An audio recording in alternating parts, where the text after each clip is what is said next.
Morning to all of you. आज हम जो है लेसन मनी जो है उसको कंटिन्यू करेंगे। आज हम कंसेप्ट डिस्कस करेंगे what is supply of money, कि सप्लाई ऑफ मनी क्या है। तो सप्लाई ऑफ मनी जो है according to definition it is a stock concept और total stock of money, all types of money held by the people of a country at a point of time। कि जो ये एक stock concept है जो एक पॉइंट ऑफ टाइम पर लोगों के पास टोटल स्टॉक होता है मनी का। All type of money, demand deposit, ये सारी जो है चीज़ें हमारी मनी सप्लाई में काउंट होती हैं। Supply of money is a stock concept और ये टोटल स्टॉक ऑफ मनी है जो लोगों के पास एक पॉइंट ऑफ टाइम पर होता है। तो और हम इसको डिफ़ाइन कर सकते हैं, supply of money refers to the stock of money which is held by those who demand money, not those who supply money. तो जो डिमांड करते हैं उससे हम इसको मीनिंग लेते हैं, ना कि जो मनी सप्लाई जो है इशू करते हैं। अब क्वेश्चन आता है who are the producers of money supply. तो मनी को कौन कौन प्रोड्यूस करता है। तो हमारे पास हम सबसे पहले देखते हैं कि गवर्नमेंट है, सेकंड नंबर पर हमारे पास सेंट्रल बैंक आता है और उसके बाद कमर्शियल बैंक। तो ये हैं हमारे प्रोड्यूसर्स ऑफ मनी। नेक्स्ट हमारे पास है मेजर्स ऑफ मनी सप्लाई। तो मेजर्स ऑफ मनी सप्लाई में हम 4 मेजर्स काउंट करते हैं, M1, M2, M3, M4। तो मेजर्स ऑफ मनी सप्लाई हैं M1, M2, M3, M4। तो बेसिकली हम जो है M1 कंपोनेंट को ही ज़्यादा डिस्कस करते हैं, M1 component of money supply. तो M1 component of money supply में हमारे पास CDD-OD, करेंसी, डिमांड डिपॉजिट और अदर डिपॉजिट्स काउंट होते हैं। सी से मतलब है it refers to the currency held by the people, it includes coins as well as notes. तो सी का मतलब है कि जो लोगों के पास करेंसी होती है जिसमें नोट्स और कॉइन्स को लेते हैं। DD demand deposit of the people with the commercial bank, और ये चेकेबल डिपॉजिट होते हैं जिसे हम कभी भी जो है निकाल सकते हैं और ट्रांसफ़र कर सकते हैं। थर्ड वन है OD अदर डिपॉजिट। अब अदर डिपॉजिट में हम क्या लेते हैं कि जो RBI के पास डिमांड डिपॉजिट्स हैं of public financial institutions, NABARD national agriculture rural development bank, और demand deposit with RBI of foreign central banks, की जो फॉरेन के बैंक्स हैं उनकी जो डिपॉजिट्स RBI के पास हैं एक वो इंक्लूड करते हैं। और इंटरनेशनल फाइनेंशियल इंस्टीट्यूशंस जो हमारा वर्ल्ड बैंक है, इन सब IMF है, इंटरनेशनल मॉनेटरी फंड, इनकी जो डिपॉजिट्स होती हैं उसको लेते हैं।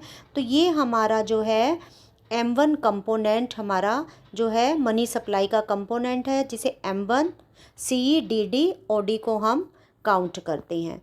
नेक्स्ट हमारे पास आ गया इसमें हम जो है मेज़र ऑफ मनी सप्लाई में अब हमने डिस्कस किया demand deposits with public financial institutions, with reserve bank for central bank and other जो कंट्रीज़ के सेंट्रल बैंक्स हैं उनके डिपॉजिट्स, और demand deposits of international financial institutions like IMF और वर्ल्ड बैंक। नेक्स्ट हमारे पास है हु सप्लाइज मनी, कि money supply कौन करता है। तो मनी सप्लाई हमारे पास जो मनी सप्लाई करता है पहले नंबर पर सेंट्रल बैंक, कमर्शियल बैंक और गवर्नमेंट। जो हमारी कमर्शियल बैंक है वो मनी सप्लाई नहीं करते, वो उसमें एडिशन करते हैं क्रेडिट डिमांड डिपॉजिट के थ्रू। तो इसके अंदर मेनली जो है हमारा जो करेंसी इशू करता है वो हमारा RBI reserve bank of India, और ये एक सिस्टम के जो है अंडर जो है मनी सप्लाई करता है जिसे हम बोलते हैं मिनिमम रिज़र्व सिस्टम। इसके अंडर रिज़र्व बैंक के पास मिनिमम 200 का डिपॉजिट होना चाहिए, जिसमें 1500 करोड़ का गोल्ड होता है और बाकी जो है फॉरेन सिक्योरिटीज़ होती हैं। 115 करोड़ का सोना होना चाहिए, बाकी फॉरेन करेंसीज होते रिजर्व्स होते हैं जब आरबीआई जो है नोट छापता है। तो ये मिनिमम रिज़र्व सिस्टम के अंडर होता है, जिसकी वैल्यू मिनिमम रिज़र्व जो है 200 करोड़ का होना चाहिए, जिसमें 115 करोड़ का गोल्ड होना चाहिए। 115 करोड़ रुपीस का जो है वो गोल्ड होता है। नेक्स्ट हमारे पास अब हम जो है इसके कुछ रिवीजन के लिए क्वेश्चंस आपको दे रही हूँ कि इसको आपने जो है रिवाइज करना है। इस तरीके से आपके ऑब्जेक्टिव टाइप क्वेश्चंस है, मैच द फॉलोइंग है, ट्रू फॉल्स है, जो आपके ऑब्जेक्टिव टाइप में काउंट होंगे, जिसमें आपका असर्शन है, जो असर्शन वाले क्वेश्चंस है उसका रीज़न है, फिर उसके आपको अल्टरनेटिव्स होते हैं। तो वन बाय वन हम हर लेसन में कुछ ना कुछ जो है इसके ऑब्जेक्टिव टाइप क्वेश्चंस हर लेसन के डिस्कस करेंगे। तो इसमें मैं आपके MCQs डिस्कस कर रही हूँ। तो किसी में फिलिंग द ब्लैंक्स करेंगे, किसी में ट्रू फॉल्स करेंगे, मैच द फॉलोइंग, ये आपके जो है इस फॉर्म में क्वेश्चंस आएंगे। तो जैसे barter system refers to the system, तो बार्टर सिस्टम क्या है कि जिसमें क्या होता है, books are exchange for goods, goods are not exchange at all, goods are exchange for domestic currency, goods are exchange for foreign currency. तो जब हम इसको देख रहे हैं तो हमने बार्टर सिस्टम का मीनिंग देखा था, when goods are exchange for goods. तो इससे हमें पता चल रहा है कि हमारा पहला ऑप्शन जो है वो ठीक है, तो इसका आंसर ए होगा। सेकंड है, विच of the following is a typical characteristics of the barter system. तो बार्टर सिस्टम की आपकी जो है कौन सी करेक्टरिस्टिक्स है। A common measure of value barter system में ये तो नहीं है।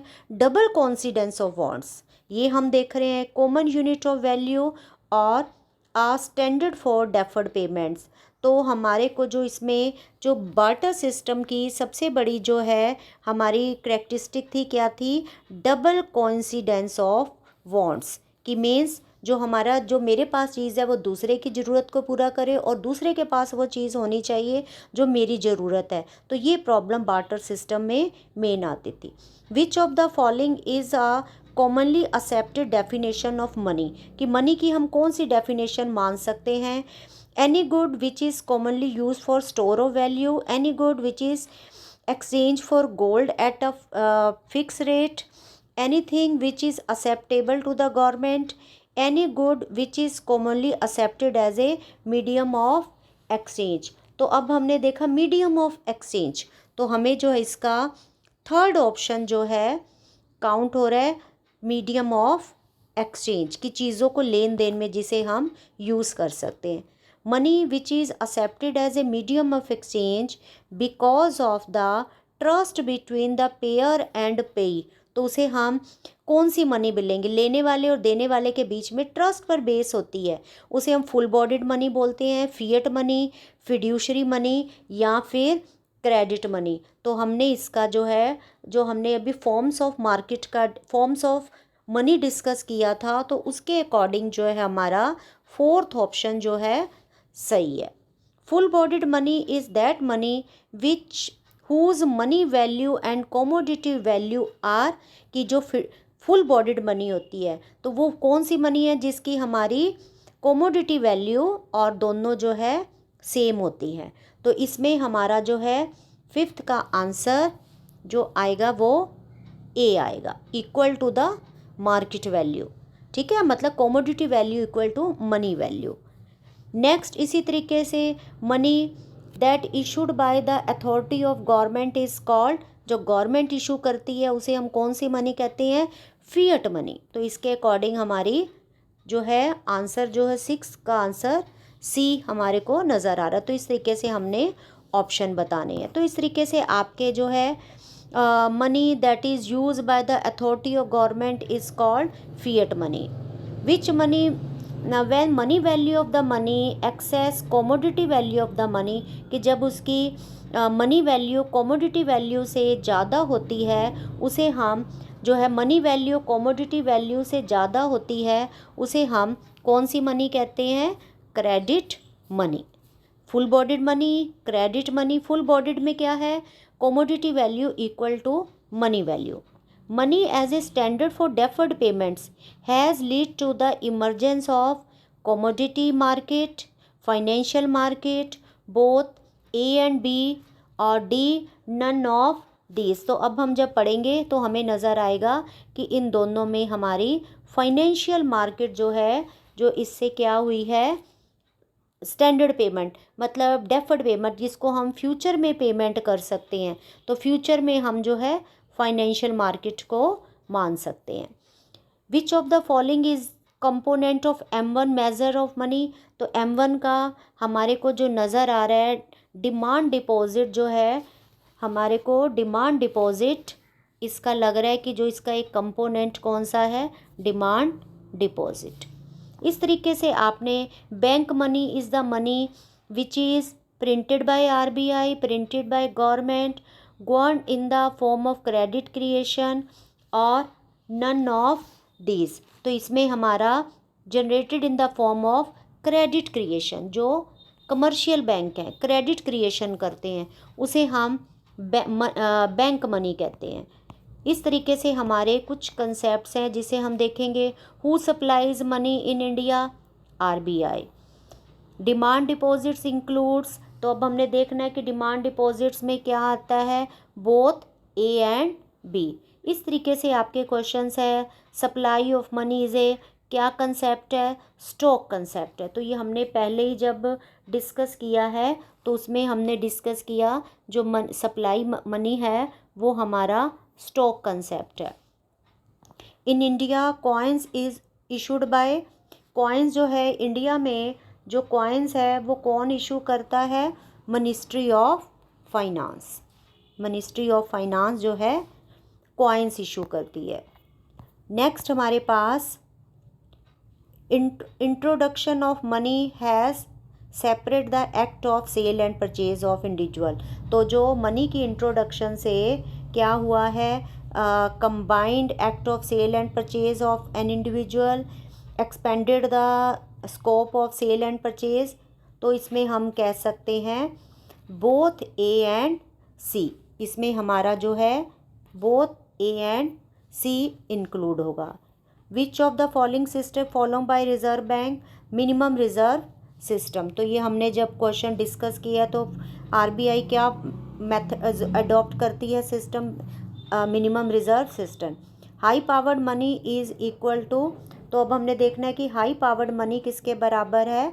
High powered money is equal to money notes and coins held by the people. तो ये आपका जो है मनी का चैप्टर है जिसे आपने ध्यान से करना है और इसको रिवाइज करना है. अपनी फेयर कॉपी में क्वेश्चंस लिखने हैं. तो नेक्स्ट में हम इसकी रिवीजन करेंगे. This is all for today. Thank you.